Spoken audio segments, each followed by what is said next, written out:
Hey, hey, hey, hey, Weather Brains 444. You got to love a show with triple fours. Triple four. This is it. This is for Monday, July the 28th, 2014, and we are here and we are gathered together for the pre-show, that magical time of the show, and we're welcoming back some regulars that have been far, far away. Aubrey is back. And Brian is back, and Nate is here early, which never happens. He signed on and he just left. I mean, so I don't know what's up with that. And I don't see Bill Murray. It's a little odd for Bill not to be here. And if you're just watching for the first time, this is not the actual show. This is the pre-show where we say things that tend to be outrageous, and we get the technical snafus worked out, and this is where it all happens. So Bill Murray is not here. This is not good because he's not sent the hangout information for our guest this evening. Yeah, I was going to say, I haven't seen any information on him. Well, he sent a Google Docs Word file, a word processing file today.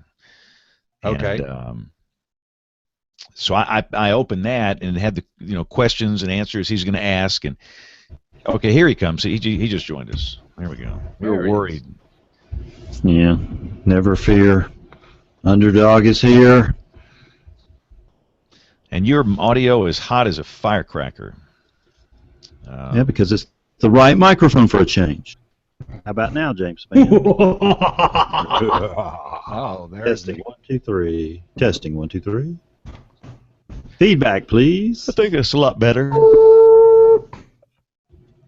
We'll first need you to give us tone at 1 gigahertz. We can run it through our filters and demodulators. I would love to hear a 1 gigahertz tone. I'd like to see somebody that could actually hear that. I got a dog back over here that'll, Wow.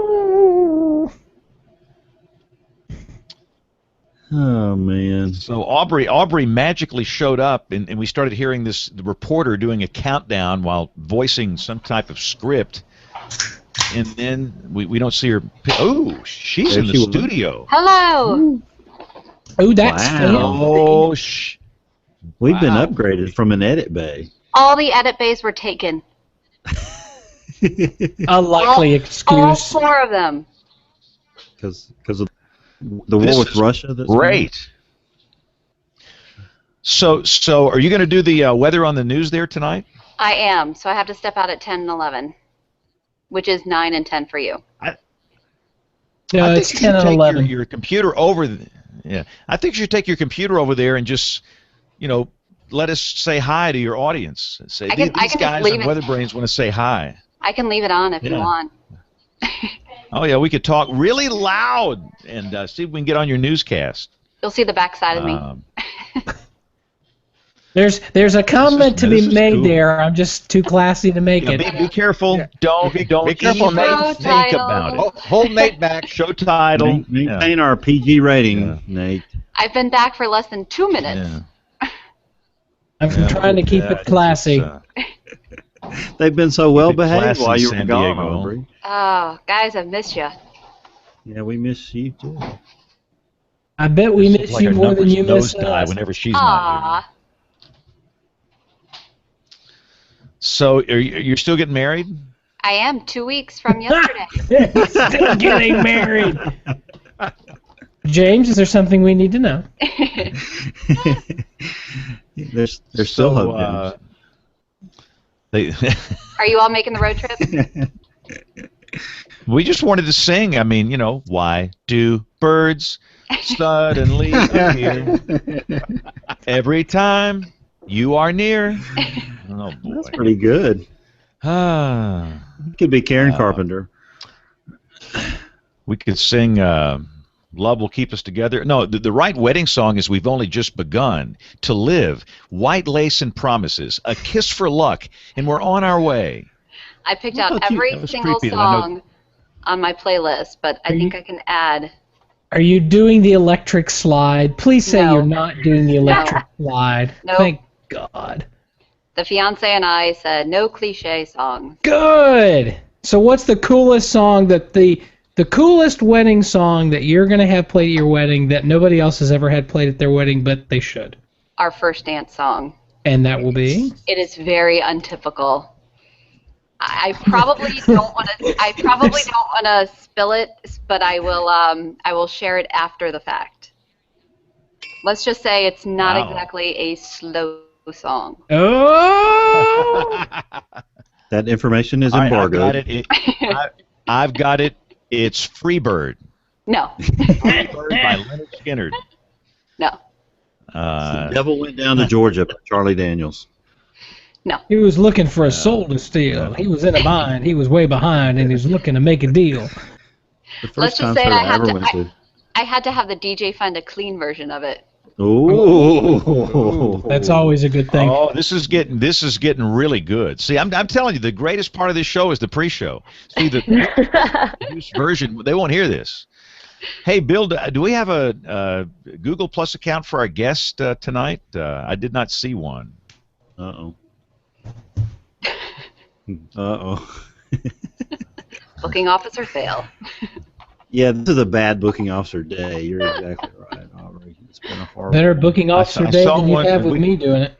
She said she added you, so hang on, have James. She should be easy to find. Mm-hmm. I've been neglectful. Hey, Shelby, can you hear us? Yeah. Yeah, I'm Yay, here. Shelby. Can you hear me? Yeah, Yes, hang on, loud and James. clear. Give me 1 Oh, minute. too loud? No, you're good. No, I think you're good. Okay. There's like 10 million Pam Knoxes. Hang on 1 second. The right one is coming to you in just a second. Just a second. Okay. Congratulations, Aubrey. I haven't gotten to tell you in person. Thank you. In Google. Thank you. I appreciate it. We're very excited. So we got the house, and now we can focus on the wedding. I was more nervous about the house, to be honest. Well, good.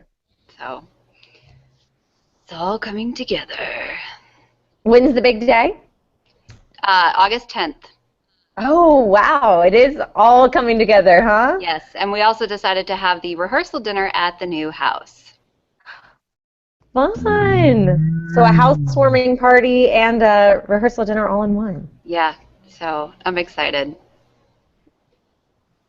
Just want to relax, have a good time, and let everyone have a good time.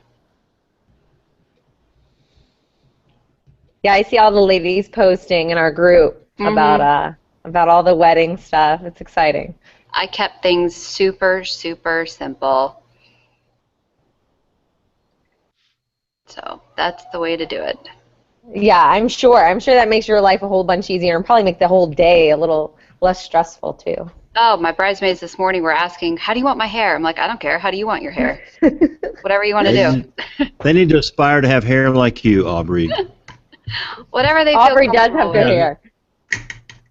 It's probably going to get chopped after the wedding.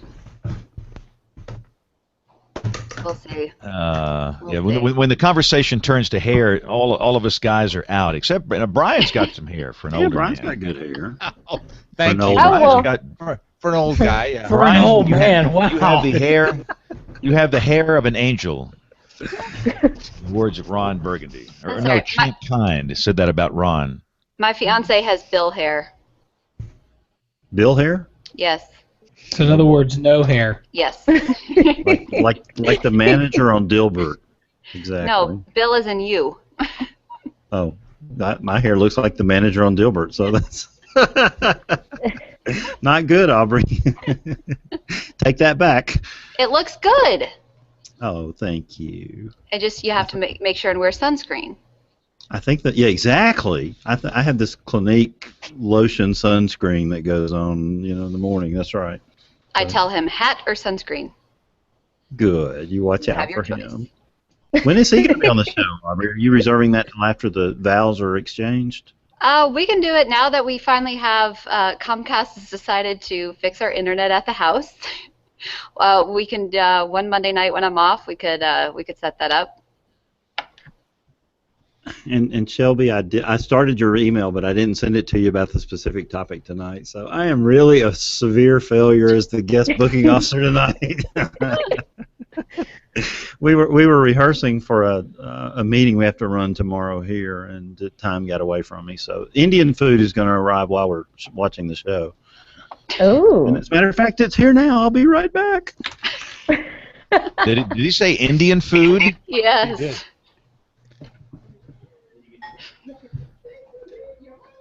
I guess I'll have a burnt diaper with that to go along with it.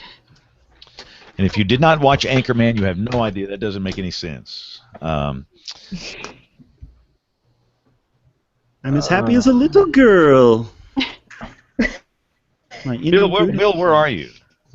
I'm in Calgary, Alberta, Canada. Oh, this is the international show tonight. Not the internationally beloved meteorologist, but the. But we I actually think have the an manager of the international. hotel does have a crush on me, though, so I might be the Ooh. internationally beloved hotel manager. Nice. Wow. That's my new title. Goodness. Are you going up to The Banff? manager of the hotel has a crush on you? Is this a male or a female? What are you- Morph. Hello, Morph. Span. She's a really cute lady.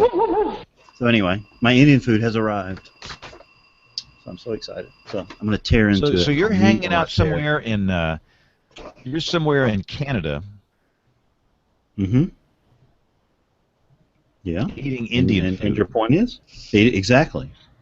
It sounds good. I'm just saying, it's just 10 different kinds of weird. Watch it. Hey, let's see. Can y'all hear the foghorn here? Mhm. I can.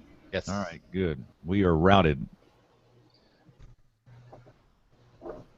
Hey, Pam, can you hear us? Yes, I can. Can you hear me? Yeah.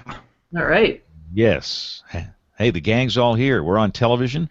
Welcome to our cable viewers. Glad you're with us. And let's get this thing started. So, going to hit a couple of record buttons, and we will start the party. All right, here we go in 5, 4, 3, 2, 1. Whether it's a tornado or just some rain, weather brains. Whether it's snow or a hurricane, weather brains. Informative and fun, sometimes absurd. It's a show for all you weather nerds. Weather brains. One more time. Yeah, weather brains. Yes, this is Weather Brains episode number 444 for the 28th of July, 2014. Approaching those old dog days of summer. We've got a full house this evening, interesting guests. We're going to have a lot of fun, so strap in and get set to go. Informative and fun, haven't you heard? It's a show for all you weather nerds. Weather brains. Oh yeah, weather brains. All right. I'm really excited here because we have some of our regulars that have been gone for a while. By the way, I'm James. Thank you for tuning in this evening. Some people are watching live. Most are listening later on the audio podcast. However you are consuming this media, we thank you for being here. Look who's back. The lovely Aubrey, who is in a new setting Hey, this Aubrey! evening. Hey guys. Finally, I'm back. So you've been gone for like 3 years. Yeah, It's kinda. nice to have you back. Tell us how's life? It's good. It's been a little tad busy, but otherwise it's good. Okay, now I know you have a wedding coming up. We're not trying to pry into your personal business, but Mm-hmm. Yes, we why are. not? Yes, we are. So 13 yeah, days. we absolutely are.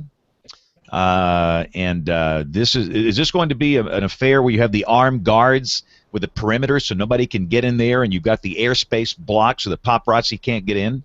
No, but coincidentally, my photographer's husband is a chief of police for one of the local towns, so she's just going to bring him along. Ah, yes, I like that. Very But nice. he's a good So, friend of ours, so you know. Okay, so now, and again, for those that are watching, you are in a different setting. You are actually in the Weather Center at WHSV Television, not in an edit booth. No, the edit bays were all taken tonight. I could not get into an edit bay. Wow. So you'll be doing the weather on the 11 o'clock news, and that's set right behind you, right? 10 and 11, yes. Oh, you have one at 10. I have so two that's more like shows, yeah. 22 minutes. Yeah, something like Wow. that. Okay. This is I was trying to talk Aubrey into somehow getting us on the air, just working us in, like maybe just holding up her iPad or laptop or something so we can do a shout out, but something tells me that ain't going to happen. What was your first clue? I'm not sure we can angle the cameras.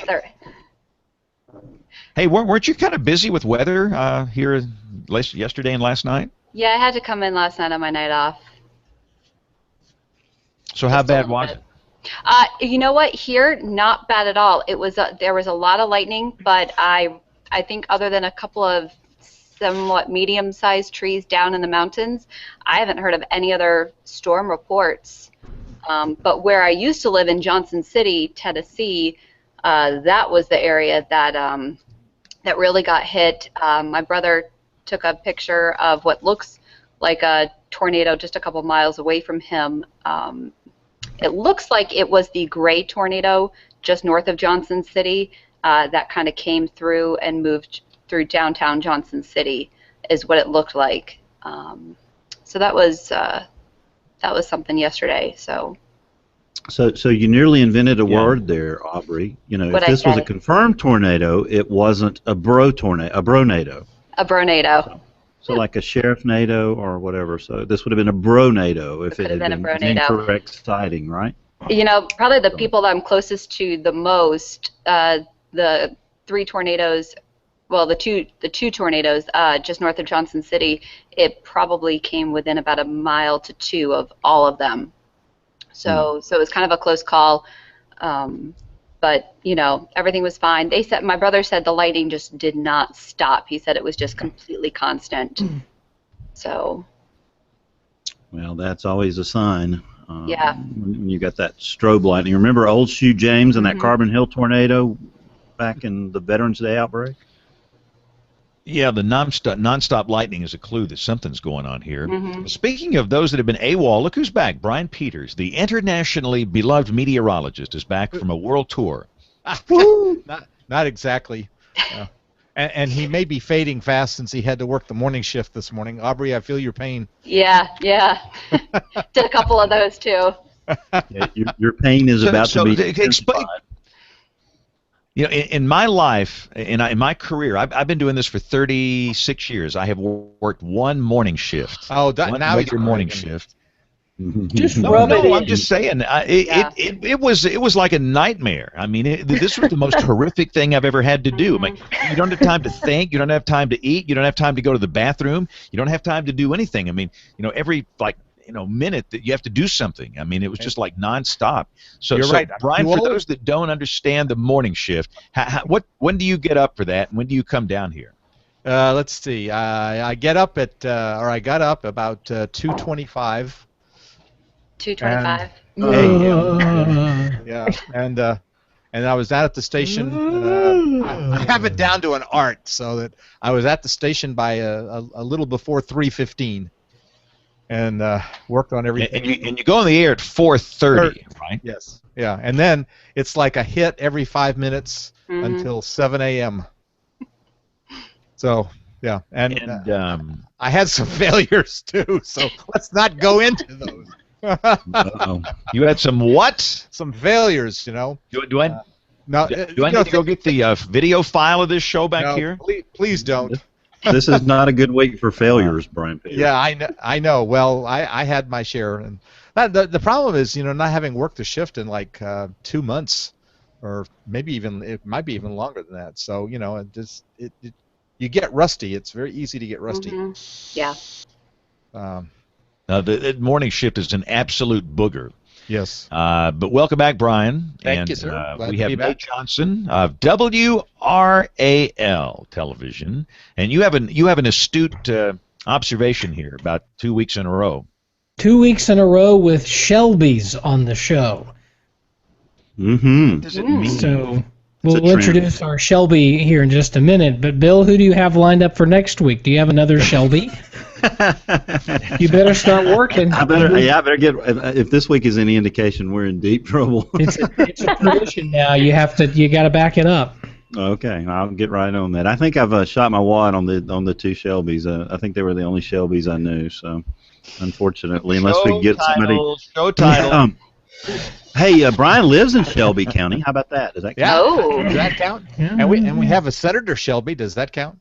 Oh, and he's responsible for the National Water Center at the University of Alabama. So, wow, a There you little go. brainstorming. Look what we Yeah. got going on here. You get him on the show, Bill Murray, and you will have redeemed yourself.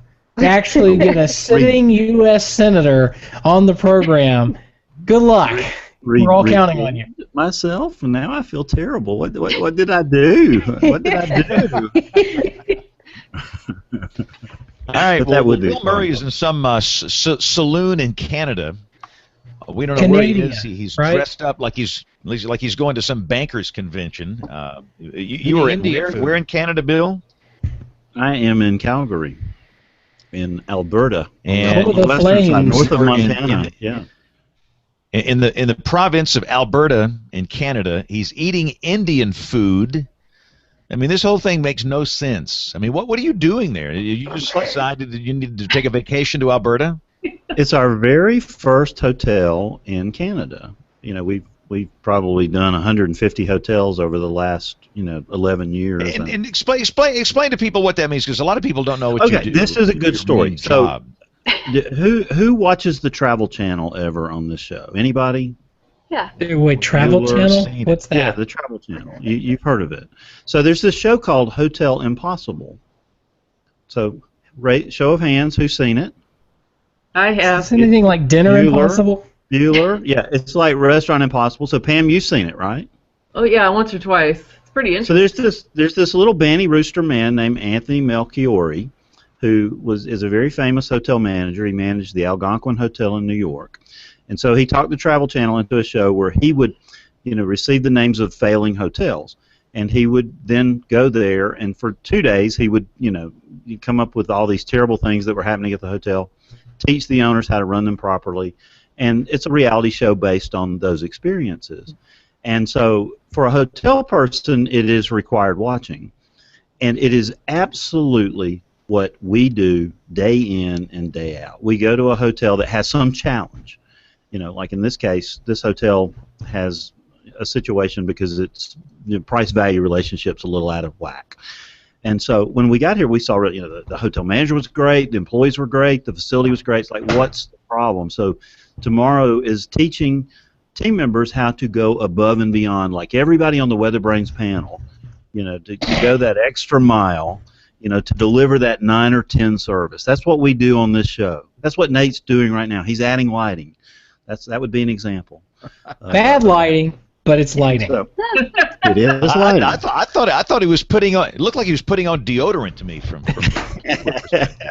Here's So anyway, the Weather Brains Idea light bulb, by the way, in case you want to know what that looks like. ding. Ooh, that is Ring the fancy. bell So- here for that.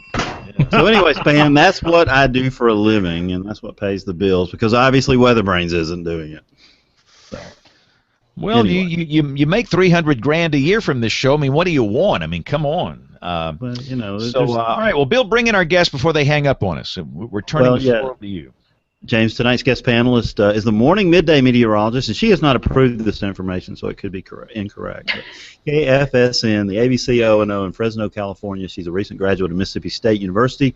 She is famous for her 3D weather cakes, which have attracted a cult following over the years. And Shelby Latino, it is fun to have you back on the show. Welcome back. Thanks. Great to be back. Really is. You guys are too much fun. Now, Shelby, we knew that you would hit the big time, and you've made the big time out there. So tell us what it's like, since we're still stuck back here in the small time. Oh, stop. Well, California is a whole world of difference. I didn't really know exactly what to expect coming out here, but it's been a lot of fun. And, everyone in the South kind of talks about how things out west or even anywhere outside of the South is going to be so much different. But at the end of the day, people are people, and everybody's been really friendly and welcoming. So it's been really nice so far. So Shelby, the weather is obviously different than the exciting weather that you grew up in and that you dealt with in the Southeast when you were in college. So talk about the weather in Fresno and the San Joaquin Valley and what's important, what's tricky, what's challenging. You know, give us some inside scoop. Microclimates, microclimates, microclimates. I mean, you hear, I guess from the Southeast perspective, you think California weather, it's boring, but coming out here, I have had to learn so much, so fast. I mean, we go from less than 200 feet elevation in the valley to 8,000 feet, all in our DMA. So, I mean, the Sierra Mountains are right there. We've got the coastal range, which, adds to the whole dilemma. We're in a severe drought.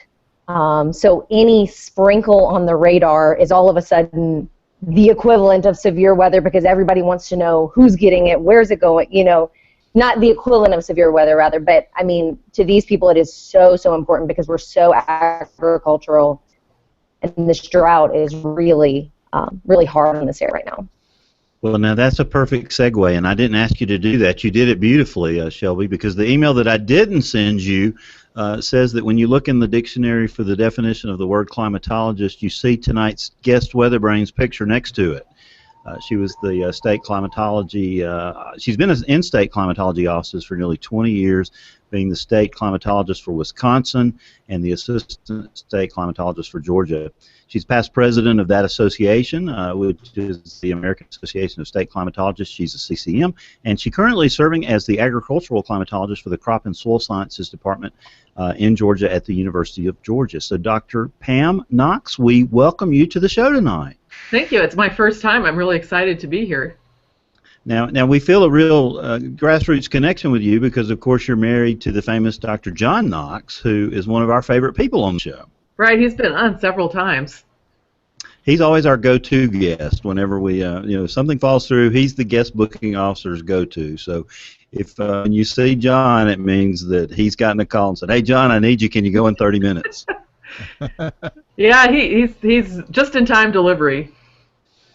Well, he always has great information, and we love it. And of course, as many people know, he and I went to the same high school. So I heard that. We go way back. But Shelby's talking about the importance of meteorology and agriculture there, and that's obvious.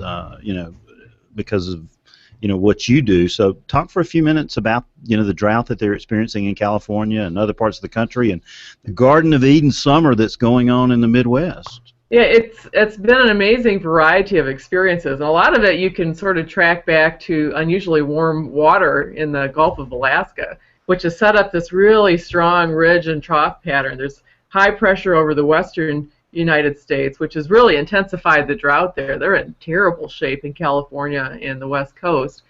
Whereas in the East, we've been under low pressure and cool conditions, relatively dry. The humidity today is great because we had a front go through, and so it's been really nice. And the result of that is corn is setting a record. In fact, it's almost bad for the farmers because the farmers know that there's so much corn out there that they can't sell it for as much as it takes to produce it. And so even though there's going to be a lot of corn, the farmers themselves probably aren't going to make a lot of money off of it just because there's so much that it's really changed the market.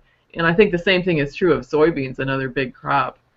And so, until that big pattern breaks down, I think we're going to continue to see drought on the West Coast. And, they're really hoping that El Nino might come in and give them some rain. But right now, it's looking a little iffy. So talk about El Nino for a second. There's sort of varying opinions now about whether it's going to materialize. What's your professional and expert opinion? Well, early in the year we were looking at what might have really even been a strong El Nino. And for the listeners who don't know what El Nino is, I'll just give you a real brief reminder. When you have an El Nino, usually it's strongest right around Christmas, and they associate it with the coming of the Christ child, which is why it's called El Nino. But it's warm water off the coast of Peru and Ecuador, which is really linked to the global climate. And it kind of acts like a rock in a river, where the river is the flow of air around the earth. You put a rock in where that warm water is, and it shifts everything around. And so normally when we have an El Nino in the southeast, we have cooler conditions than usual and wetter conditions because we have the subtropical jet that's parked right over us. early in the year, it looked like it might be a really strong one because it was very wet. There's a lot of warm water in the eastern Pacific Ocean. It was sloshing towards the coast, but really the atmosphere has not hooked up with that, so we have not seen any strengthening of it. That pool of warm water is starting to dwindle. And so I think most climatologists think we probably still will get an El Nino, but it's probably not going to be anywhere near as strong as what we originally thought. So what impact do you see that having on our hurricane season in the Atlantic, Pam? Well, the hurricane season right now has been really quiet. It's one of the quieter years that we've had as far as starting goes. And what happens early in the year isn't necessarily what's going to happen later in the year. But I think what we might see, El Nino is certainly a factor in there. Usually when we have El Nino, we have less hurricanes than usual because we have really strong wind shear, and that kind of blows the top off of the storms before they can really develop. This year, the water in the Atlantic is cooler than usual, so that makes it less likely that hurricanes are going to develop. There's a lot of dust coming off Africa. That also tends to cool things off. And also, we have quite a bit of wind shear at upper levels in the Caribbean, so even if we would get a storm develop, that would kind of prevent it from getting stronger. So all those things, I think, are acting to make it probably a fairly quiet hurricane season, which is what they expected. So having said all that, it looks like Tropical Storm Bertha may be on the horizon. So any ideas from the astute and esteemed panel what Bertha may do this week? Anybody care to hazard a guess? Recurve. I think, yeah. Does anybody think it's going to catch the northern leewards and maybe some of the greater Antilles like Puerto Rico maybe? Brushes the islands, and then, as James said, recurves. I think this trough and the troughiness in the eastern part of the country is gonna be our saving grace yet again. Well, good. All the models keep that main trough over the east. It's just main trough. It's going to be a U.S. storm. It's Main just block trough, everything. maybe a mean trough. Yeah, I think we're exporting the weather from Alberta to Alabama right now, as Pam was talking about lately. I think that northwesterly flow is sending us some fine weather. There's something to be said about not having humidity. I tell you what. Absolutely. So, what's your dew point where you are, Bill? I think it was 53. It's that high, really? When I looked last evening, I think that's right. I may be wrong, but it was just delightful. So, what's the airport code for Calgary? YYC. Look at this real-time data gathering. So, Aubrey's calling for some cool weather for the wedding, so we'll station some folks at the border. And 82 over 50. There you go. It's not bad. That's actually it's warmer there, although just a touch less humid there than it is here. So it actually feels better in Raleigh, North Carolina than it does in Calgary, Alberta, Canada. I would not have guessed that. Well, that's what I was, some guests, they love the accent here, because when I'm in the lobby talking to guests, of course, they're all A and this and that, and a boot, and I'm, with some sort of accent. I'm not sure what. They always guess it to be Texas. I'm not quite sure how that happened. So those cowboy tattoos. Bill's got the cowboy hat tattoos on his guns, Now I wear long shirts so that you can't see those, James. So but anyway, it's like hey, where are you from? I thought you'd be up there wearing your tank top. Well, yeah, you're supposed to get a Stetson. That's the thing, you get a white Stetson. So if you're anybody and you are worth anything on the way out, I may get a white Stetson. So, but we'll see how that goes. Seat on the plane. Yeah, yeah. And talk about that. It's a long way back. I mean, this is about as far as I've been, except for Alaska or Hawaii. Yeah. It's a long way up here. So, but anyway, thanks for looking that up, Nate. That's pretty cool. Anytime. That's what we're here for. We'll continue to export some cool air to the southeast. Count on that to continue. So Shelby, I know you're still tracking hurricanes, even though you're on the West Coast. Are you going to continue to keep an eye on what goes on in the Atlantic? Oh yeah, I can't help it. I love it. I've been watching some of the Pacific stuff too, just to kind of keep up with something that's going on. Unfortunately, or rather fortunately, the Atlantic season's been kind of quiet. But as far as tracking things, been kind of quiet out there. And so Shelby, you had a lot of experience with hurricanes because you were in Louisiana in the active period. To go back, I know we talked about this when you were on the show before, but how did that influence your interest in what we do? Oh, I mean, that was kind of the driving force. I think every meteorologist kind of has that one defining moment that they remember sort of leading them down this path of passion for weather, and Hurricane Katrina was mine. I mean, there were several things leading up. Tropical weather was, always exciting for me and always my passion, but Mom always made us evacuate if it was a Category 2 or higher. So, good Mom. I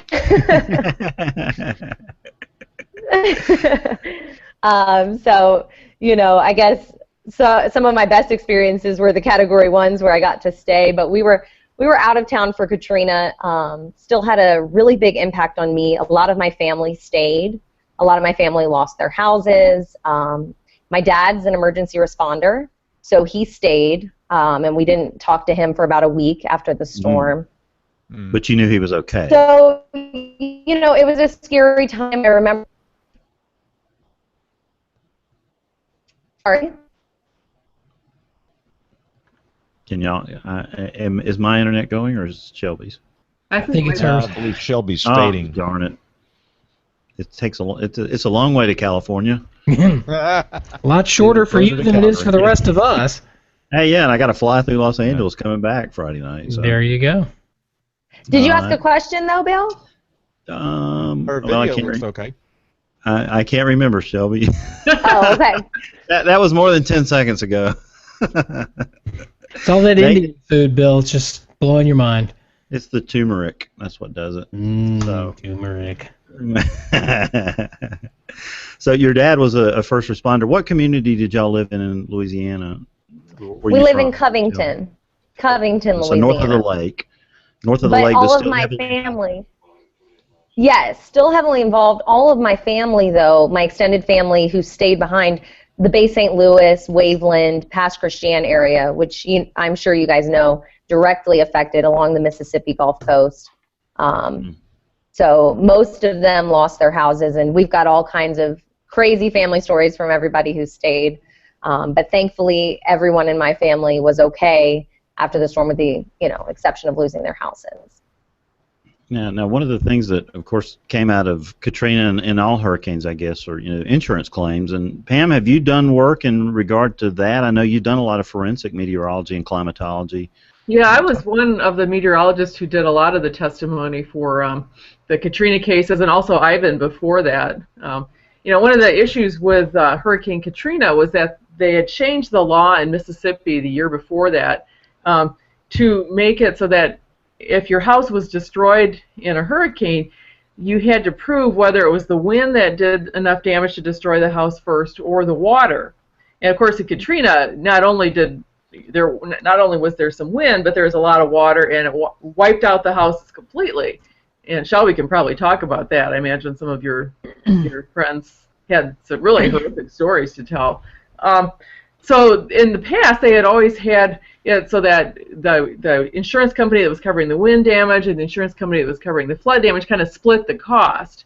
But because of changing one word in the regulations for Mississippi, it became a case of the insurance company with the wind fighting with the insurance company that was covering the water damage. And so all these people, the winds turned out, when they came on shore for Katrina, were really only about 75 miles an hour. They were terrible out in the Gulf, but it died down before it got to the coast. But there was still, 30-some feet of water in the storm surge.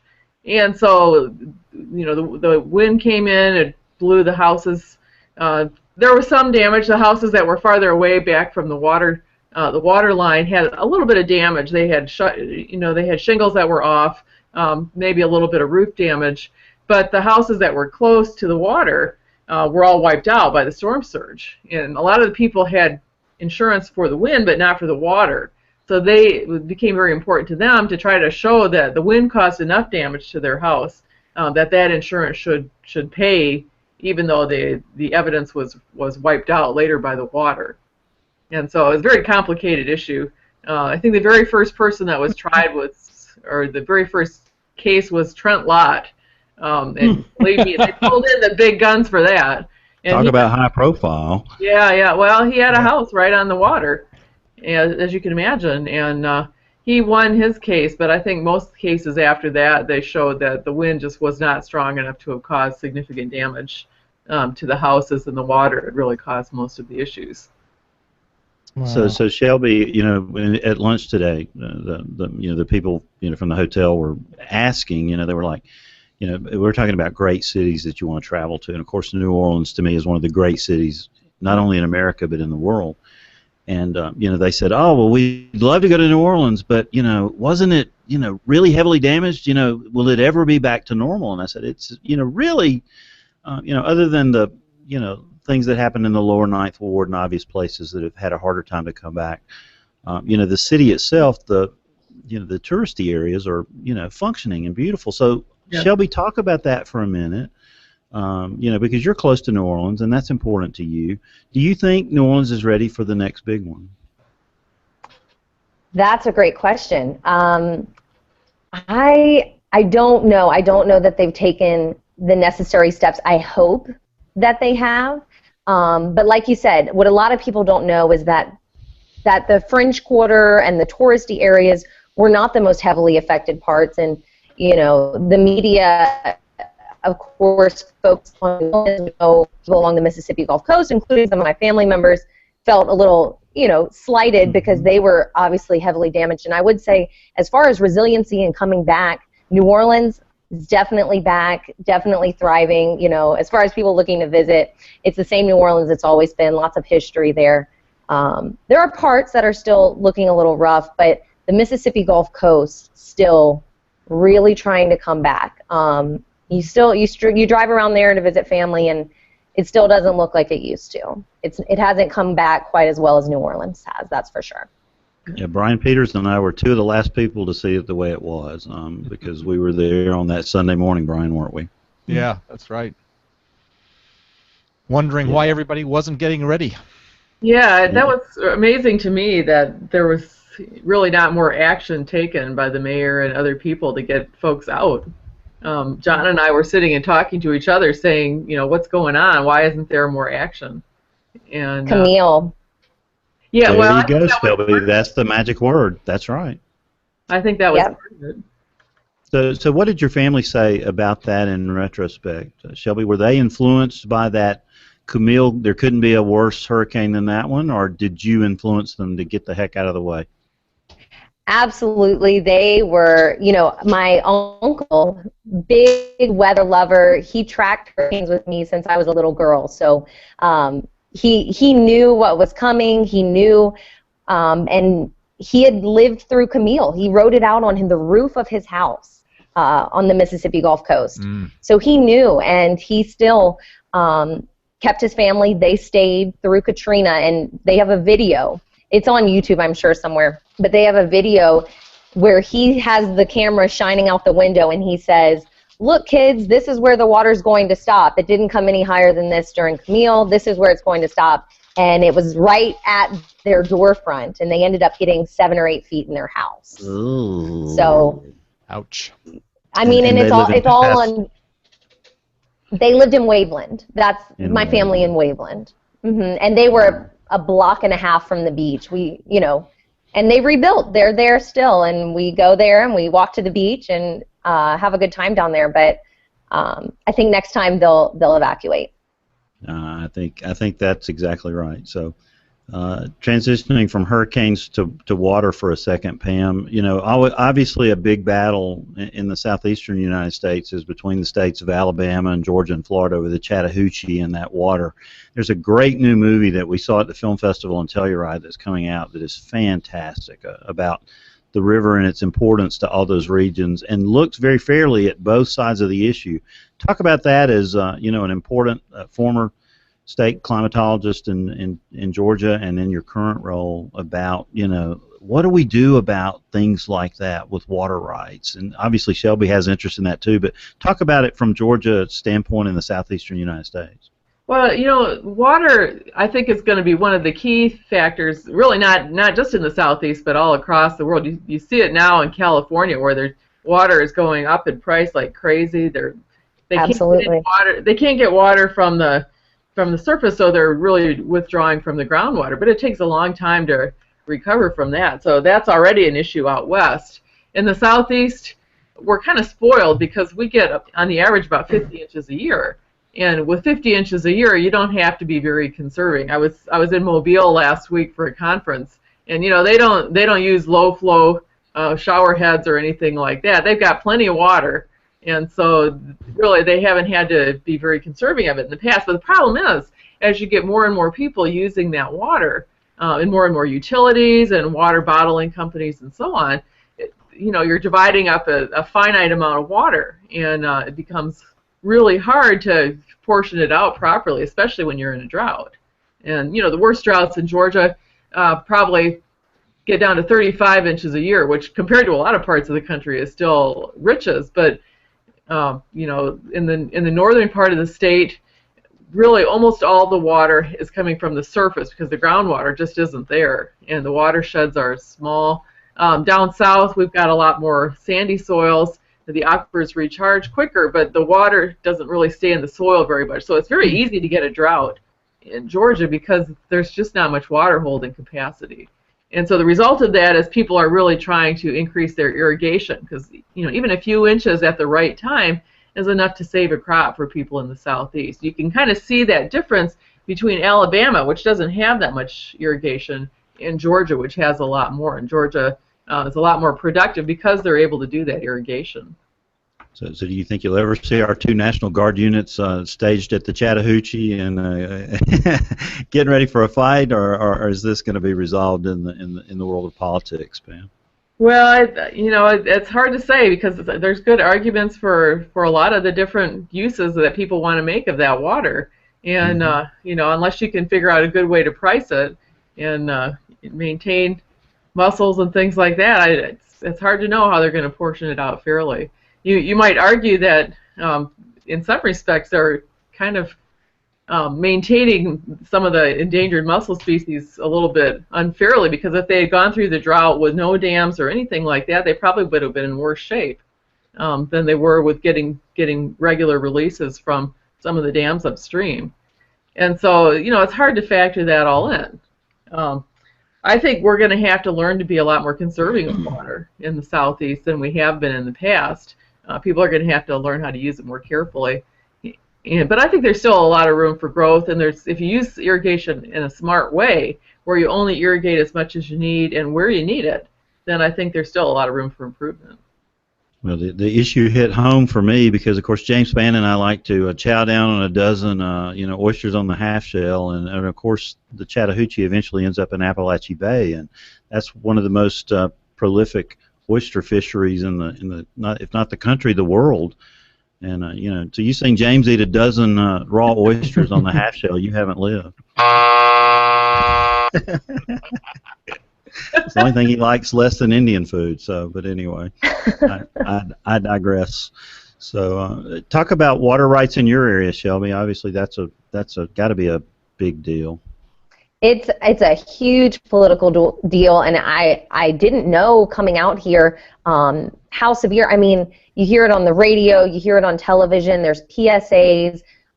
They have camps that teach children how to more efficiently use their water. I mean, Barney taught everybody, turn the water off while you're brushing your teeth.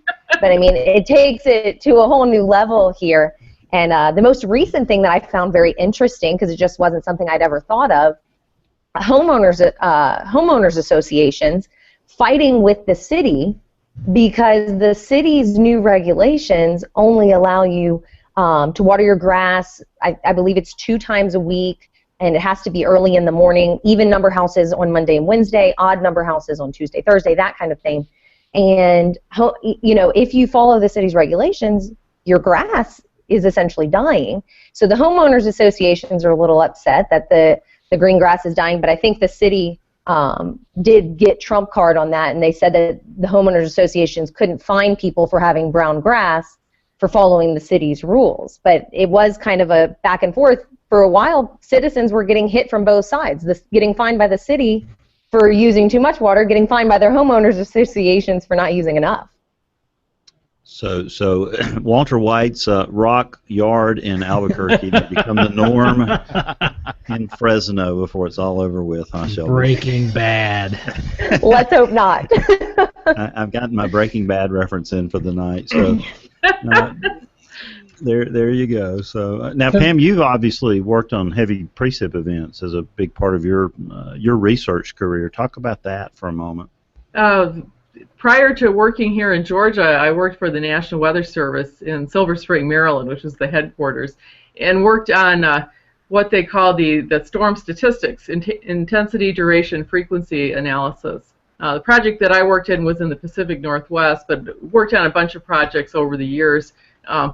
And the reason you want to have those kind of statistics are because that's what you use, that's what engineers use to design things like culverts that go under the roads or the drainage grates. You know, if you walk around in the South and you look on the corners, you see these enormous drainage grates for when the rain falls and all that water's got to go somewhere. Some of them are kind of like the Grand Canyon, whereas where I grew up in Michigan, they're not anywhere near as big. And they're designed a little bit differently because there's a lot more snow. But those have to be updated every once in a while as you get more and more rainfall events, because you want to have the best statistics you can and the longest record. And so what I worked on was gathering all that climate data together and getting it into a form that we could then ingest it into the computer and do the statistical analysis to get those that kind of information. So Pam, talk about CocoRaHS for a minute and how it's been a game changer. Well, I guess I should ask which of you are CocoRaHS observers, but CocoRaHS is a volunteer network of rainfall observers across the country. It started in 1997 with a flood that happened in Colorado State. Colorado State has a meteorology program there, and they had their library in the basement, and they had a huge storm that dropped a lot of rain, but it wasn't observed in radar because of the problem there with the mountains and being too far away from the radar. And so what happened was that because of that huge rain and destroying the library at Colorado State, they started this network of observers called CocoRaHS, which stands for Community Collaborative Rain, Hail, and Snow Network. And originally it just started in Colorado, but now it's in all 50 states. Plus they just started in Puerto Rico, and they've got some stations also in Canada. And so these are observers that have a rain gauge. They go out once a day, make measurements, and enter it onto the computer. People have to buy their own rain gauges for the most part, but they have really nice ones for about $30. And they get, on a good day, good rainy day, because people don't like to report on dry days very much, but on a good rainy day, they could get well over 10,000 reports across the country. And this information supplements information coming from the National Weather Service network. There's also, a lot of the states have Mesonet, so they've got their own networks of rainfall observations. And all of this goes into the National Climatic Data Center database now. They can use that to do those new statistical analyses. So it's just having more pots on the ground, if you will. So Pam, when you were in school, and James, be ready on the buzzer here. When you were in school, did you ever think that climate science would become the political hot potato that it is today? The preemptive buzzer. I'm going to hear a lot of buzzing, I think, tonight, because climate science is what I do now. And I mean, it's amazing to me how politicized it's been. Back when I was in school, you studied climate. It was one of the classes you took, and you learned about energy balance, and you learned about climate data collection and things like that. But the politics has just really changed. That people's perception of climate, I think, has also really changed. Some people, I've been looking at climate data for 30 years, and now there's all kinds of people who look at climate data, but they don't have the same kind of history, so they don't understand some of the problems with it, or they try to blow them out of proportion. Is it a problem that you have? Let me back up. It seems to be, and I have to credit Greg Fischel, who I work with this observation, but he says that it seems to him that you have a lot of people who know a lot about climate, who aren't influencing the public discussion on climate as much as a handful of people who have big microphones, but perhaps not the kind of experience or education or background as somebody like yourself might have. Do you agree with that assessment? And if you do, what do you think the answer to that is? Well, I think that's true not only in climate but in meteorology. You see now with the internet, everybody's got a forum, and there's a lot of people putting out weather information that's not very good, but because they have a following on the internet. And of course, I'm not speaking of James here, but there's some other people who have barely any background, and they're still out there giving their forecasts, and a lot of the times they're not very well informed. The same thing is true with climate. There's a lot of people who know a little bit, and they have a big microphone, and they make a lot of waves, whereas other people who spend a lot of time looking at the data maybe aren't so well connected and have a harder time getting their ideas across. So I think you're actually right. And let me just say this real quick for people that have not listened before. The reason there's a buzzer when people say climate change, it is politicized, and it evokes hate and anger and rage for people on both sides of this issue, and we just prefer to focus on things that bring people together. But I do think from time to time we should talk about it when somebody like Pam is on the show. And I agree, it's become a dirty word. I mean, nobody wants to say it because it's like saying Obama or Bush. You just say those two words, and all these emotions just start flowing. And what disturbs me, and this goes for people on both sides of the issue, Pam, I see some brilliant climate scientists, and they have gotten so hung up in this. And again, this is on both sides, but it seems like they spend all of their time on Twitter criticizing people that criticize them. I mean, it's become this three-ring circus. How do we stop it and get back to lower the temperature level of this debate and get some sense back into this? Yeah, well, that's a tough question, because I think the media as a whole, and it's not just on climate change, it's on a whole bunch of other topics like the kids coming in from over the border in the South, or the wars going on in the Middle East, or things like that. There's more and more yelling and not very much listening. In my job, I talk about climate change to agricultural producers, and I cannot use the words climate change because they won't listen to me.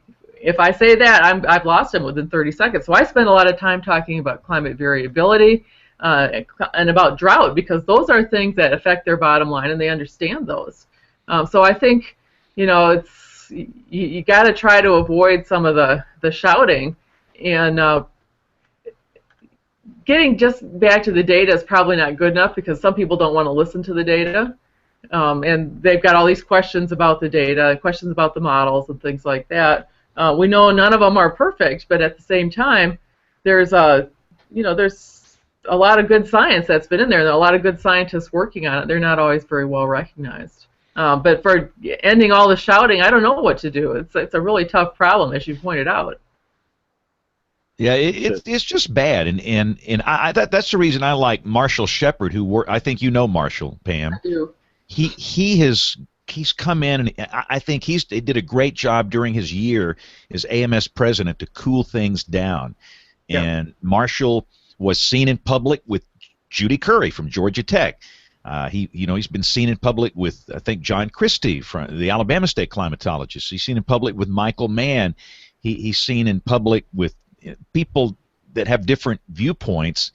And if we could just get this shouting and screaming and cable television mentality away from this issue, we could all get back to business. And I don't know if there's any solution or not, but it's very disturbing. One of the most interesting things I think I've seen. Demonized. One of the most interesting things I've seen in some time was a sit down, and it was on an economics podcast of all places.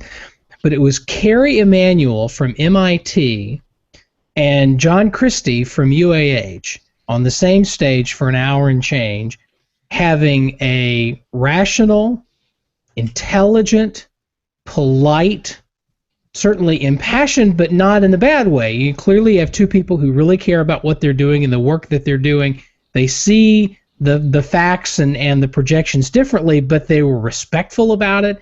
And it was one of the most enlightening things in terms of the conversation about climate change I think I'd ever heard or seen, period.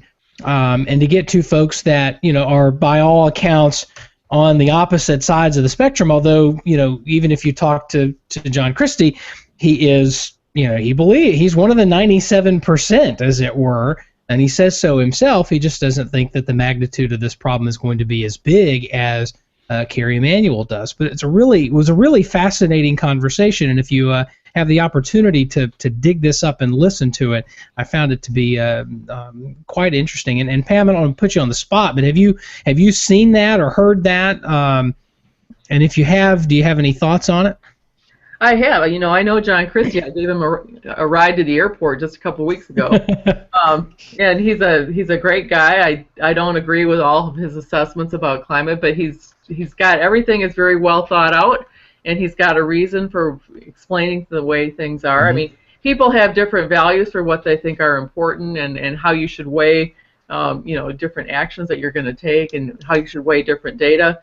But the climatologists that I work with, and this is the state climatologists and others as well, have gone through this for years and years and years. It's not a new conversation.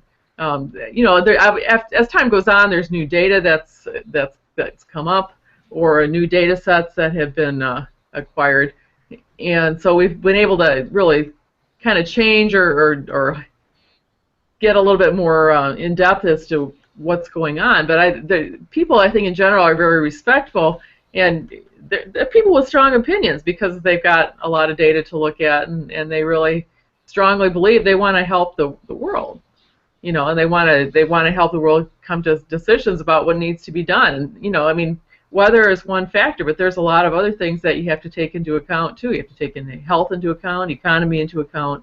All those things are important, but if the climate would change to the point where it really starts to affect all those, then that's going to be an issue. So I certainly in my time have seen a lot of debate about that, a lot of healthy debate about why you do things a certain way with a data set, for example. A lot of talk among people who don't understand the climate data about the impacts of doing different things to clean up the data sets. And a lot of people are really concerned about the way things are done. Those are the kind of people that don't necessarily show up on national news shows. And so, it's how do you find an audience for those kind of more rational people? Yeah. And like you said, the media, I mean, we like a good fight. I mean, it's, the city council meeting that doesn't break out into fisticuffs rarely makes the news, but you get the mayor to throw a punch at the city manager, and man, that's going to lead to 6 o'clock. Well, it's about politics and how few people there are that are even in the middle anymore. You got people on the ends of the spectrum, but it's really hard to find somebody that's taking a more moderate position, and that's true of the Democrats and the Republicans. Mm-hmm. I want to take this maybe in a slightly different direction, away from climate change per se, and an observation that some of the folks here in North Carolina have made is that the connotation of climate change has made it more difficult for them to do their jobs in climate service. In terms of collecting data and saving data, and you say, I'm here from the climate office, and all of a sudden people look at you one way or the other depending on their thought on climate change, even though their job may be nothing more than to collect data and to maintain records and to provide information to people who request it. Have you noticed that as a trend across other climate service agencies in the Southeast and across the U.S.? Yeah, I think it's kind of a two-edged sword. In one case, when you say you're doing climate work, then they immediately think you're doing climate change work, and people discount what you're doing. And there's a lot of climate that can be done that's very useful for people in terms of documenting, frost for insurance cases, for crop insurance, or looking at where to plant different kinds of crops and things like that. There's a lot of climate work that can be done without even worrying about trends or climate change or anything like that. But now when you say you're a climatologist, immediately you're a bad guy. Climate has become a dirty word for a lot of people, which is unfortunate. At the same time, there's also a movement in a lot of government agencies towards putting all their money towards climate change and not anything on other kinds of climate work that are just as important.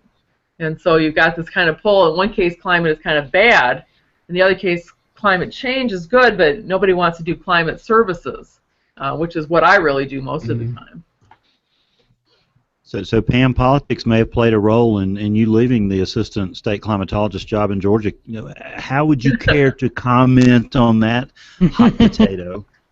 Yes, that was a very interesting, and this gets back to drought, which we talked about earlier. You know, in Georgia, when I came in 2001, there was a drought in the state, and they hired me to come because the state climatologist couldn't keep up with all the media requests. And so I came, and we worked together for a few years. After 9/11, my funding changed to soft money because the state had a lot of trouble. And in 2007 to 2009, they had a really severe drought, which affected northern Georgia in particular. So that means the media market of Atlanta was really hurting. And in Georgia, the governor had a prayer day where he prayed for rain. There's a lot going on. They're talking about Atlanta running out of water, and they put in some very severe water restrictions. And that was one of the things that really led to economic loss for a lot of nursery owners in the Georgia green industry. And some of those people give money to the governor. And so when the next drought came along in 2011, the governor decided to replace the state climatologist by somebody in the Department of Natural Resources. So since they also regulate water restrictions, it's kind of like the fox in the hen house. So at that time, we were released from the state climatology office, and fortunately, I didn't get any money from the state, so I didn't lose my job, but lost the most fun part of the work that I really enjoyed doing. So that was all tied not so much to climate change, but to drought and talking about drought. Drought's a tricky business because in the 2007 to 2009 drought, the University of Georgia worked really hard to reduce water use, and they reduced water use in the university by 30% permanently. But the result of that was the water utilities couldn't make enough money, so they had to raise water rates for everybody. So now I pay more for my water even though I use less of it. They were so good that they kind of beat themselves out. And so climate can be a tricky business. Yeah, a very tricky business for sure. So did you ever get an explanation from anybody in state government why that happened, or is it just one of those things they don't talk about? They don't talk about it publicly, but we heard from back channels that it was related to the drought and not climate change. The original thought was they thought maybe it had to do with climate change, because there have been some climatologists across the country that have been fired because of their views on climate change. For example, George Taylor was the Oregon state climatologist, and he's a skeptic, and his governor was really working hard to get climate change legislation through, so he was let go. Pat Michaels was in Virginia, and he works for the Cato Institute, so you kind of know where he's coming from. But he was also released from his position. But there have been other people that have been kind of pushed the other direction as well. And so, climatologists sometimes kind of get caught in the middle of that. Well, several weeks ago I made your blog my pick, Pam, so I'll get you to talk about that before we let James take us to the recorded segments here. All right. So talk about that blog a moment and what interested folks will find on that when they go to visit it. Yeah. I've started a blog. This is the work that I do with climate and agriculture brings together a lot of different things. Of course, agriculture is related to both weather and climate. And in the blog, I'm trying to give people a little taste for some of the things that affect climate and some of the ways that climate affects agriculture. For example, one thing that I'm going to probably put up later this week is the impact of changing climate on the availability of good tequila. No! I read this article not too long ago that said as the climate in Mexico where the agave plants grow gets warmer, and this is not based on model data even, but it's just based on observed trends. It changes the taste of the tequila plants. They don't have as long to grow before they reach maturity and harvested. So it changes the taste of the tequila, and so these changes in climate over time may affect your ability to get really good tequila. Now, so are you predicting a cash crop change for Oklahoma? Is that what you're talking about, Pam? Well, that's an interesting thought. I don't know if they've got the climate for it there now, but we're definitely. But they will eventually.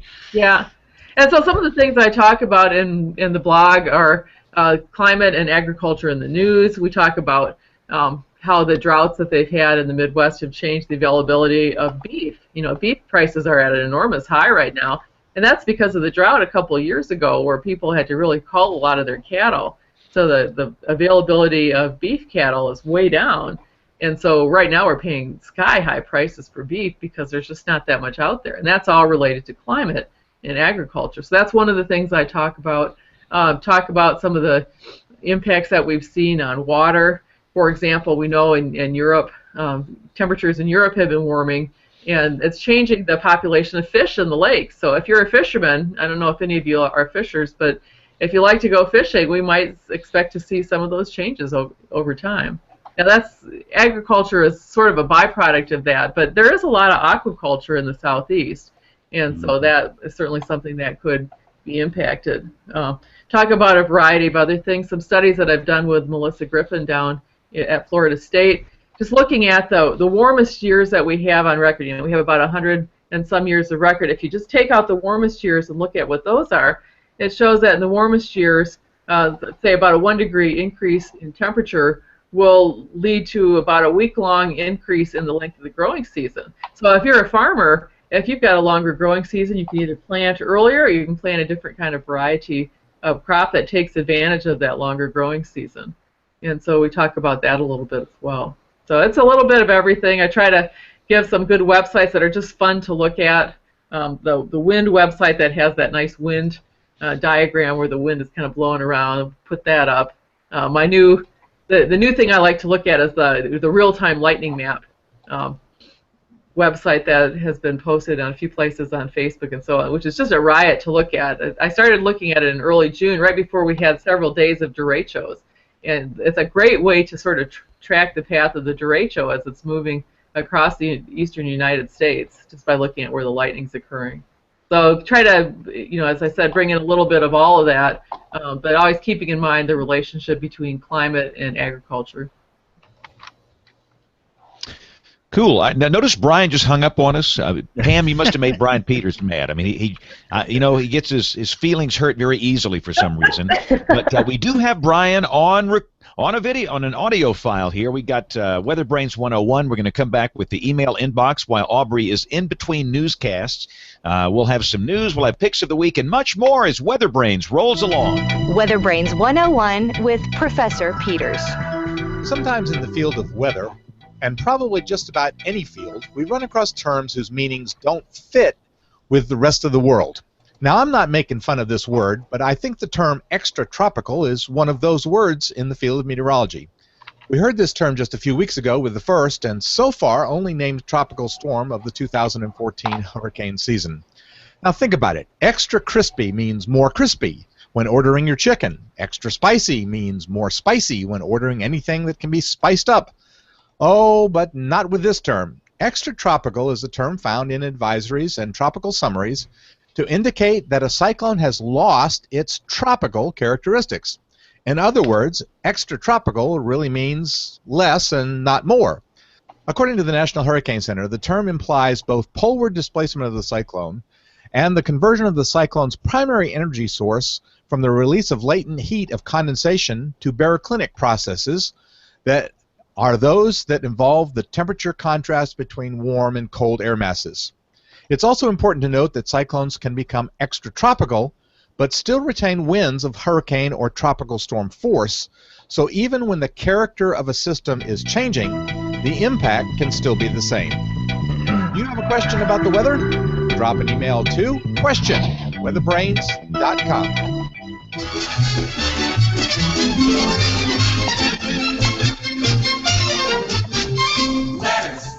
We get letters. We get stacks and stacks of letters. At your cue, Aubrey. Is that me? Has it been that long you've forgotten the theme music? I was kind of confused at first. I was like, oh, I don't know if that's me or not. All right, let's see if I can sort through this. Because apparently I failed and this week did not move my emails into the Weather Brains folder. So, I know.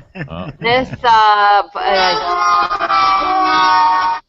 Weather Girl fail.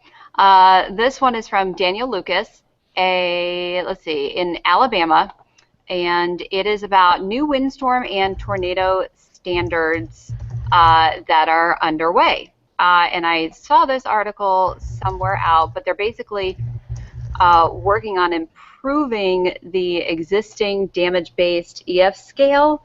Has anyone read a little bit more about this? The article isn't very long. That's part of the. I've got that as news. The American Society of Civil Engineers is looking to fill out a committee of people, and they're looking for media, emergency managers, meteorologists. They're looking obviously for civil engineering people, forestry folks. What they're working on is a new set of standards around tornadoes and windstorm damage and that sort of thing. They're looking at one of the outcomes of this apparently is to make some recommendations to improve the enhanced Fujita or EF scale or F scale.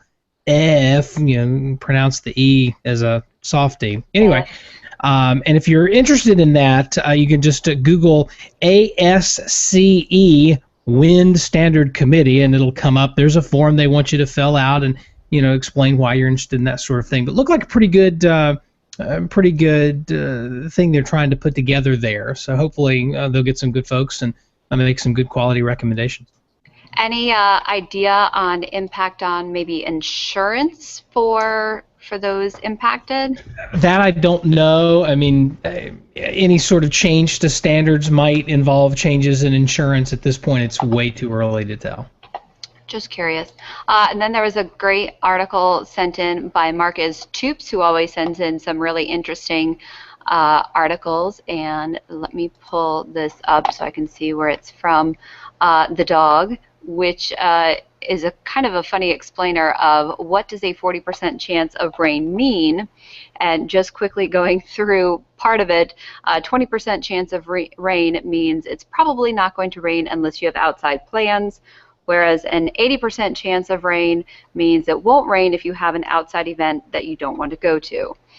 So that was actually a really funny article, but it does go through kind of what the POPs mean and how some of that is calculated, which is kind of interesting. And then the other email came in from, wait for it, Jim Walker, cities with the best and worst weather, and Birmingham ranked 69th overall for year-round mild weather, and the winters overall ranked 55th. Wait, specifically winter was 58th. But of course, California has lovely mild weather, and of course, toward the end of the list was Juneau, Alaska, also Syracuse, New York, and Youngstown, Ohio, and parts of Lynchburg and Roanoke, Virginia ranked in the mid-50s, which I have to disagree. I think Harrisonburg, Virginia would rank much higher, which is not on the list. And it might be population-based, but I think Harrisonburg, Virginia would be ranked much higher, and I think they should double check that. It's a scam. The whole thing's a scam. Yeah. And those were the ones that I could find in the last week, because I'm sure you guys have done emails since... Actually, we did. Rick did them. Yes.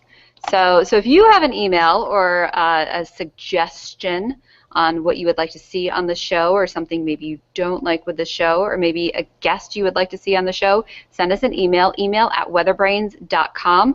We would love to hear from you. You can also follow us on Twitter at weatherbrains, or you can follow us all individually. We would love to hear from you.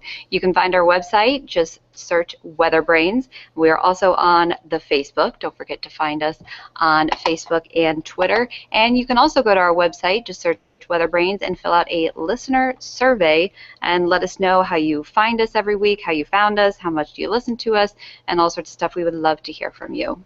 And I'd love to read your email. And I'll have more time soon. Warmer weather is ahead when the weather ball is white. Colder weather is in sight when the weather ball is green. No change in the weather is foreseen when colors blink by night or day. Precipitation's on the way. So before we do the weather roundup, I see that Brian Peters sent me a little note that says, internet outage here seems to be going up and down. This is the guy that can steal Wi-Fi in the desert. I mean, I can't believe that. So he says he did not hang up on us on purpose.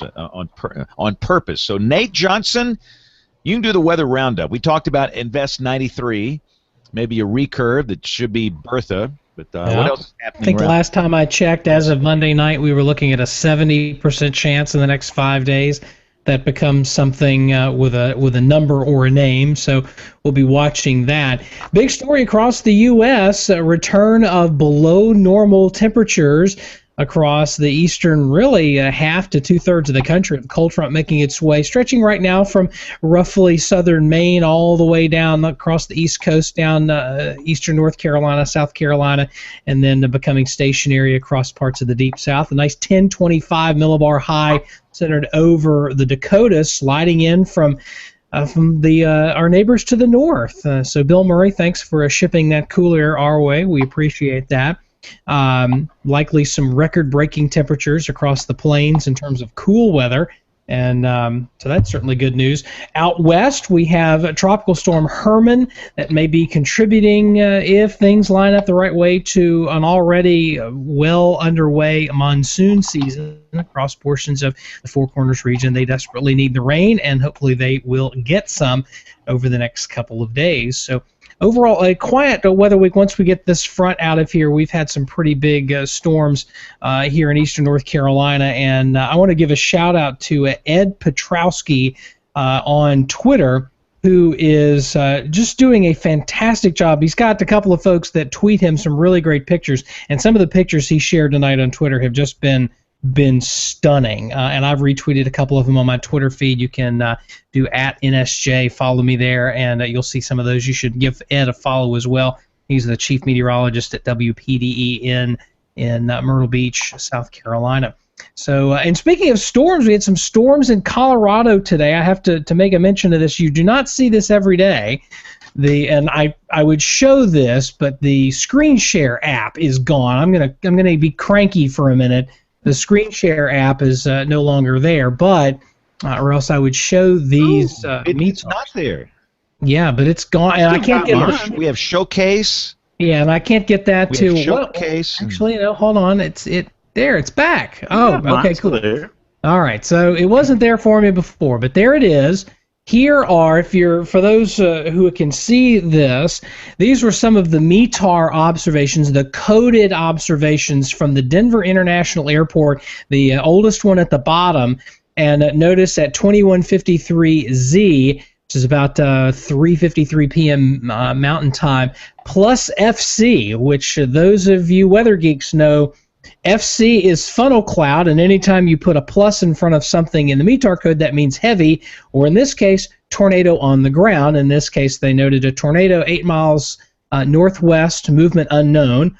The next update was funnel cloud southwest of the observing site moving northeast, and if you sort of draw that on a map, you realize, hey, wait a minute, we're in the middle of that. And so the next update a couple of minutes later, 5 minutes later, funnel cloud southwest moving northeast, station evacuated at 22:08Z.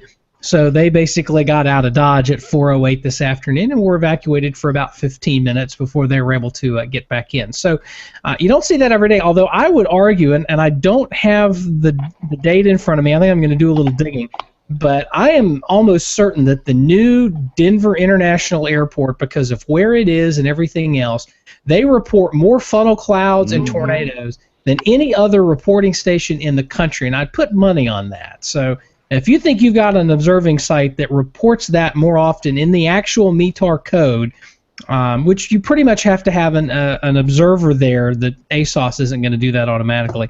But anyway, so big day for folks in Denver. That's yet another tornado that you could see from the airport. Had to have folks sheltered there for a while, but things are back to normal now. So if they evacuated, Nate, did they get in their cars and drive away? No, actually, having been in a major airport during a tornado warning, they were not very nice about it. I was in an airport, I won't say where.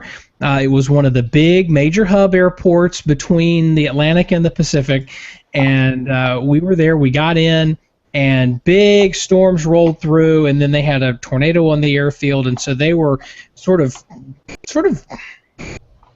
I don't know, rudely isn't really the word, but that's kind of what it was, just sort of shooing everybody away from the windows and away from everything, which is what they should be doing. But, of course, being the weather weenie that I am, I wanted to go look at it.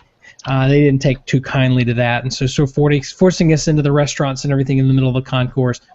Long story short on that one, I wound up spending the night in that particular airport because the plane that was supposed to get there to take me to where I was going never got there that night. So that was the time I learned, by the way, that when they offer you money to take the next flight, you take the money and you take the next flight. Yep. So, and that is your weather roundup for this week. I was looking around here in the soundboard looking for the Nate's news music, and look what I found. I found the Bill Nye explanation of Hurricane Sandy. Oh, no. Y'all remember this one? This is the second monster storm. I'm not even going to play that. Thank you. So I did find the intro to Nate's News. It is time now for news from the world of meteorology.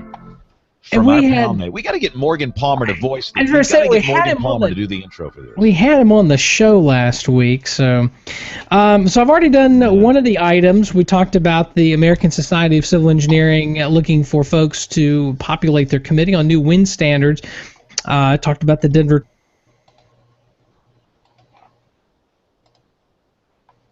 Uh-oh, we lost him? Did we lose Nate? Oh, boy. We lost the news. Now Nate's hanging up on us. We lost Brian. We've lost the news. Uh-oh. We can't lose the news. And we can't go past 10 because we lost our MC. You know, I have to say about the Denver airport, considering how open it is there, they probably have a much better view than almost any other weather service office in the country. So maybe it's no wonder that they see more tornadoes. If you tried that in the southeast, there'd be too many trees. Mm-hmm. Yeah, exactly. Well, I tell you what, let's while I am still available here, let me roll the fog bank and we'll do picks of the week, and we'll come back with Nate's news at the end here. So let's go to picks of the week, and we'll start with the old man Skydaver. Michael, I'm getting some unusual readings. Hello, fellow weather nerds. This is Dave Phillips. My first pick this week is from Earth Science Picture of the Day with 4 rainbows over Banks Lake, Washington. Next up, I've got Midnight Sundogs from spaceweather.com. Third, Earth Science Picture of the Day again with a tertiary rainbow picture. I've got a link for Cryosphere Today from the Polar Research Group at the University of Illinois. And I'll close out with a link for the Facebook page for the National Weather Service office in Honolulu, Hawaii. I think you'll like that. Thanks for listening. Skydaver out. Transfer of data is complete. I see Nate's back with us. Nate, did you have a little hiccup? I'm going to start. That happens one more time in this show, I'm going to publicly shame my internet provider because that's really unacceptable. Anyway. All right. Well, I'm going to turn the floor back over to you to finish the news and do the picks of the week, and I'll be at the end of the show here. All right, well, let me finish the one other last little bit here in terms of news. Was they're in the process of upgrading the software on some of the automated surface observing system, or ASOS. And one of the things they're doing, the changes is it's going to reflect a change in how they calculate and report the peak wind for a day. This is one of these esoteric things, but basically it boils down to how they compute the peak wind. It used to be that and the way that the Federal Meteorological Handbook Volume 1, or FMH1, says you're supposed to do it, is you take the obs for the day, and then you find your knots, whatever the peak wind, and then you round it to the nearest mile per hour, and that's how you get your number. Well, the new ASOS software, because it's actually calculating this it's doing a calculation every 3 seconds, you can actually look back over the course of the day and find out what the peak wind in between observations was and everything else, and they're actually doing the rounding at that point as opposed to at the end of the day, whether it makes an ob or not. Anyway, end result is if you are paying very, very, very close attention to this sort of thing, you may notice that the peak wind reported in one place may not exactly match the peak wind reported somewhere else. So if that's the kind of thing that bothers you, you should get in touch with your state climatologist and they'll be able to help you wade through that particular issue. And that's the kind of thing that might actually come back to bite somebody in a, whether it's a record, did we set a record or not, but also you may be able to, I could see a legal case maybe hinging on whether it was exactly 57 miles per hour or 58 miles per hour. And Pam, do you have any thoughts on that? Is that the kind of thing that might drive somebody nuts? Yeah, well, I mean, they've changed it over time, and it's very hard to do statistics when they keep changing the way they measure it. But I've definitely been in court cases where wind speed and especially the peak wind gust has been a factor. So that's been in several of the court cases that I've been involved with.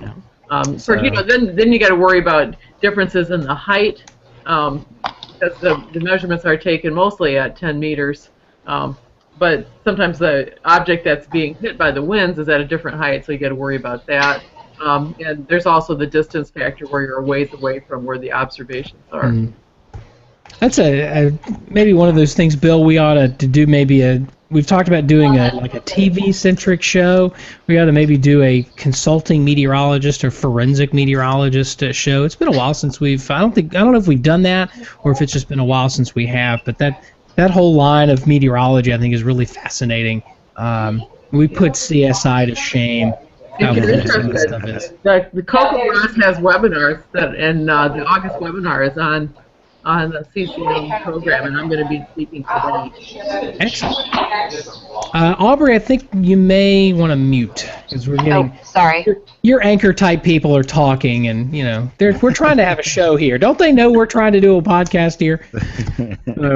We've done Skynaver. We've heard about his picks of the week, and this is the part of the show where we go around the digital mahogany table and talk about anything weather related. This can be a website, a book, a TV show, or anything else that has anything to do with the weather. And since I was a bad person last week, and I asked for everybody else's picks of the week, and I did not ask for mine.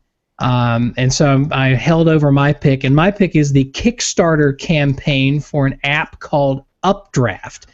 If you like BuffKit and you have an iPad, you will like Updraft. Basically, it is BuffKit for the iPad. I've seen some early user interface drawings for this. It looks pretty slick, and they have a lot of different levels that you can support this app at. And obviously, you'd be able to get a copy of it if you, if the Kickstarter is funded 25% along their way, but they certainly would need your help. So if this is the kind of thing that you would like to have, BuffKit on your iPad or something similar to it, you should check it out and consider backing that particular project. So I'm going to go down the line, and Pam and Shelby, we will be coming to you for a pick of the week, but I will save you guys for last. So we'll go to Aubrey over on the far left before she gets called away to do her day job for which she actually gets paid. And Aubrey, a pick of the week from you, madam. Thank you very much. Mine is from a blog post from Brian Bledsoe, a meteorologist out of Colorado, basically along the same line that Pam was talking about El Nino. The blog post really simplifies and kind of explains to maybe someone who wants to understand a little bit more about El Nino and what people look at to forecast El Nino. It shows a lot of pictures and stuff like that, but it's a really good blog post about what could possibly develop and how it might struggle to develop heading into the next few months. So it is a good explainer of El Nino and development. So El Nino is not just Chris Farley with a wrestling belt standing in front of the animating clouds saying, "I am the Nino." Well, that's the best part of El Nino, but this is secondary to that. Okay. All right. Just checking. Wouldn't want to disappoint anybody. Bill Murray, a pick of the week, sir. Yeah, first, Nate, I have to say, you had a little bit of an internet outage there, and Brian had one. But Brian's definition of an internet outage is when the next door neighbors change the Wi-Fi password. Oh!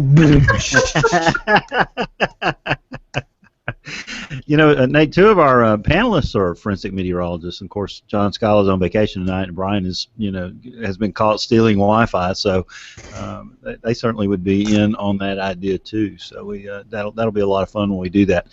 My pick of the week is a video from the National Hurricane Center about their new potential storm surge flooding map.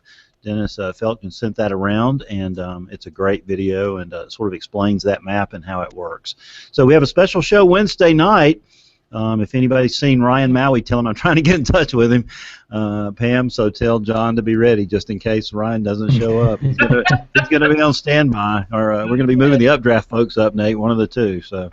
But hopefully Dr. Ryan Maui will be joining us, and we'll really look forward to that. And excited to announce that on August 25th, Dr. Marshall Shepard has agreed to join us, and he's been giving us a lot of nice shout-outs. I see him on TV now. I heard he's got a show. Famous and stuff. And he got his start right here on Weather Brains, thanks to your husband, Pam. He said, you got to have this guy, Dr. Marshall Shepard, on your show. And we had him on, and, of course, he became a great friend. And he got the Weather Brains bump, became president of the AMS, you know. It's a thing. He was already president of the AMS by then. I hate to say, Nate, but we can't claim credit for that. That's not going to stop me. There you go. Well, that's right. Don't let a little truth get in the way of that. Don't let the facts get in the way of a good story, Bill. Come on. Exactly. So anyway, that's all from the guest booking officer fail department, and we'll see how that show goes Wednesday night. All right, Dr. Pam Knox, a pick of the week from you, ma'am. Well, I'm going to claim guest privilege and give two. Ooh. The first one is, if you like to play with climate data, then you need to check out the Climate at a Glance tool from the National Climatic Data Center. It allows you to go in and do your own graphs for your part of the country to look at trends in temperature, precip, extreme temperatures, and so on. You can just Google Climate at a Glance, and that should bring you to the NCDC website. But just for the sheer fun of looking at it, I'm going to mention again the live lightning map, and that is www.lightningmaps.org. And there you can go in, and it's really an interesting way to look at lightning. It shows you where the real-time lightning strokes are happening. You can trace it. It's got archives. You can look back over time and see how some of those storms have moved. Just a really fun site to look at.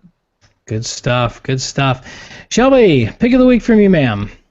Yes, Nate, you took mine. I actually kind of became friends over Facebook with Rachel, who's one of the developers.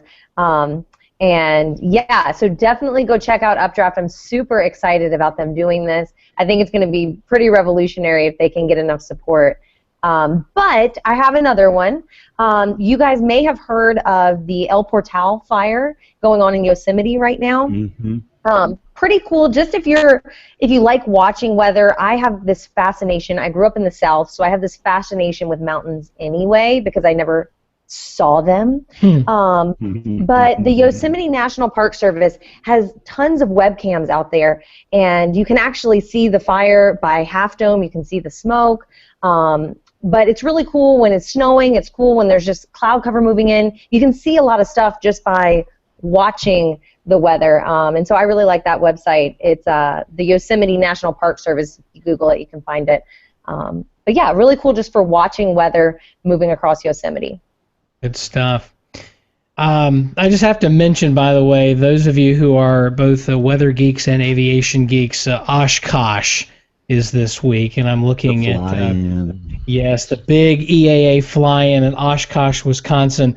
There's something like John McLaughlin, who's the chief meteorologist at KCCI. He's also a flight instructor and a bunch of other things, and mentioned that there's something like 12,000 planes. That 1,000, not 100, 12,000 planes that have flown in for this thing, and just amazing stuff. So that's a lot of weather will be talked up there as well, I'm sure.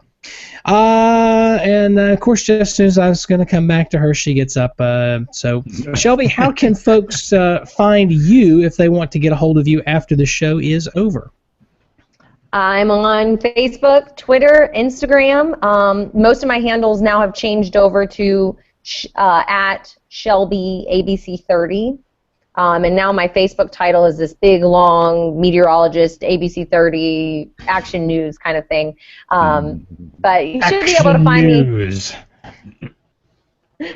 So you should be able to find me just by a quick search. I do have those old accounts still up, but hoping to delete those soon just to quit the confusion, I guess. Yeah, don't delete them.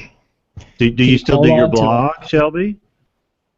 I do. I've been keeping up with the tropical blog more so than my normal weather blog. I've got 2 going on my website. So the website's still up, and it's got the correct links to my social media. That's ShelbyLatinoWeather.com. So it's got the links to everything I'm doing on social media, too. Sounds good. Dr. Pam Knox, how can folks get a hold of you or find you on the internet? You mentioned your blog. How can folks find that as well? To get to the blog, you can go to blog.extension.uga.edu and then /climate, or you can search for me on the University of Georgia website. I don't do a lot of Twitter yet. I'm a little afraid to do that. I don't have a smartphone yet. I'm one of the few people that doesn't. So I haven't really got into that yet. I think in time that's going to become more of a project I'm going to have to work on. All right. Well, we certainly appreciate having both of you on the program tonight. Interesting conversation as always, and hopefully we'll have both of you back at some point down the road. Thanks for joining us. Thanks. And this is Weather Brains. It is the All About the Weather netcast. We normally record this program at 8:30 Central Time on Monday nights. We will make an exception this week. We've got a twofer. Wednesday night, 8:30 Central, 9:30 Eastern Time with Dr. Ryan Malley, as Bill Murray mentioned earlier on in the program. If you have a comment about the show, let us hear from you. We certainly would love to talk to you. You can email us, email@weatherbrains.com. We're on the Facebook, Twitter, Google+. Just type in WeatherBrains. Chances are we're the first thing that comes up in all of those places. We typically also monitor the hashtag WXB during the program as we're recording it on Monday night, or in this case later on this week on Wednesday night as well. And if you have any other comments, certainly leave them either via email, or we also love getting those iTunes comments, and the Stitcher Radio. You can find the podcast version as well. And, of course, we have all of our shows. You can find them on the archive at weatherbrains.com. Just keep scrolling all the way down. And I think we've got most of them there. If there's one that you'd like to hear that you can't find, send us a note. We'll dig it up for you and send it right along. So, until next time, this is Weather Brains. I am not James Spann. Good night, and God bless. Great show. Thank you, Pam. Thank you, Shelby. Thank y'all. That's a pleasure. Anytime. Thank you. Yeah, Pam, you may have worked your way into emergency guest status there. Well, it's a twofer here, right? Yeah. Yeah, we'll just call your home number, and whoever answers, hey, can you be on the program tonight? Well, because Alex is talking a lot of sports, I'll say that. Sounds good. Well, thank y'all for being on. I could enlist the cat. Thanks again for having me. All right. Bye-bye. Y'all take Always care. fun. Bye. Bye, guys. Bye.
Ho! Ho! Ho! Wow. You guys are still here.